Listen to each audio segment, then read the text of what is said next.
Eh bien, les deux principaux candidats à la présidentielle américaine se sont retrouvés lundi pour leur premier débat télévisé, un débat très attendu et qualifié de tendu par beaucoup d'experts, tant il a permis de voir d'un côté un Donald Trump imprévisible comme à son accoutumée, mais qui est tout de même apparu à la défensive selon plusieurs observateurs. Hillary Clinton, qui ne manque pas d'expérience, mais qui peine à susciter l'enthousiasme, aura profité de ces débats pour se mettre en selle. Pendant 90 minutes et devant près de 100 millions de téléspectateurs, les deux rivaux ont donc déroulé leur vision de l'avenir sur des sujets aussi variés que l'économie, la sécurité, la politique étrangère ou encore les taxes de Donald Trump et les fameux emails d'Hillary Clinton.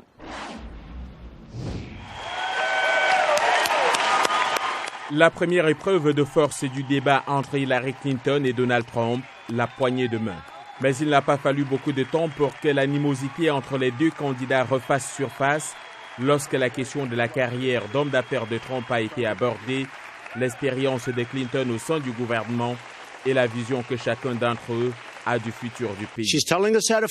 Elle nous dit comment combattre ISIS, il suffit d'aller sur son site Internet. Et je ne pense pas que le général Douglas MacArthur aimerait trop ça. Eh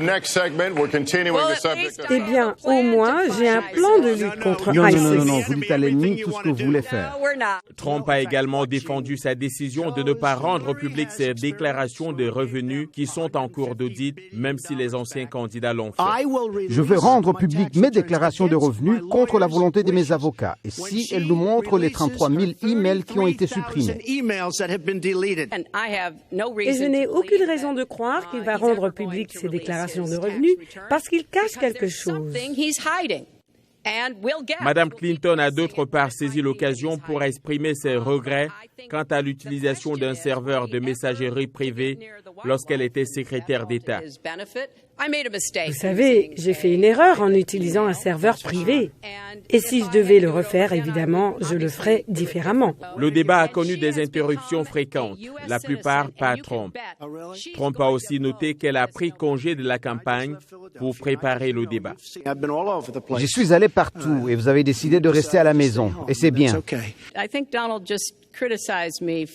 Je pense que Donald m'a critiqué juste pour la préparation de ce débat. Et oui, je l'ai fait. Et vous savez quoi? Je me prépare aussi à être présidente. Clinton a mis Trump sur la défensive, soulignant les doutes que ce dernier avait sur la nationalité du président Barack Obama. Le candidat républicain a continué à insister qu'il s'est opposé à la guerre en Irak, en dépit d'une interview radio datant de 2002 qui affirme le contraire. Et sur la question du tempérament, eh bien, j'ai un meilleur jugement qu'elle. Il n'y a aucune question à ce sujet. J'ai aussi un meilleur tempérament qu'elle. Son attitude cavalière au sujet des armes nucléaires est si profondément troublante. Donc, un homme qui peut être provoqué par un tweet ne devrait pas avoir la responsabilité des codes nucléaires. Les deux prétendants à la Maison-Blanche s'affronteront dans deux autres débats. Mais le débat de la semaine prochaine opposera leurs colistiers, le démocrate Tim Kaine et le républicain Mike Pence.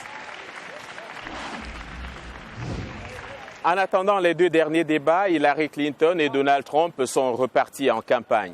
Les deux candidats, chacun de son côté, revendiquent la victoire de ce dernier débat. Dans les jours qui viennent, la bataille des États clés, comme la Floride ou la Caroline du Nord, va s'intensifier. À 6 semaines d'une élection américaine à l'issue totalement indécise, les prétendants à la succession de Barack Obama ont avant le 8 novembre prochain besoin de consolider leurs acquis et gagner la confiance des électeurs, surtout des électeurs indécis. John Linden, Washington, pour VOA Afrique.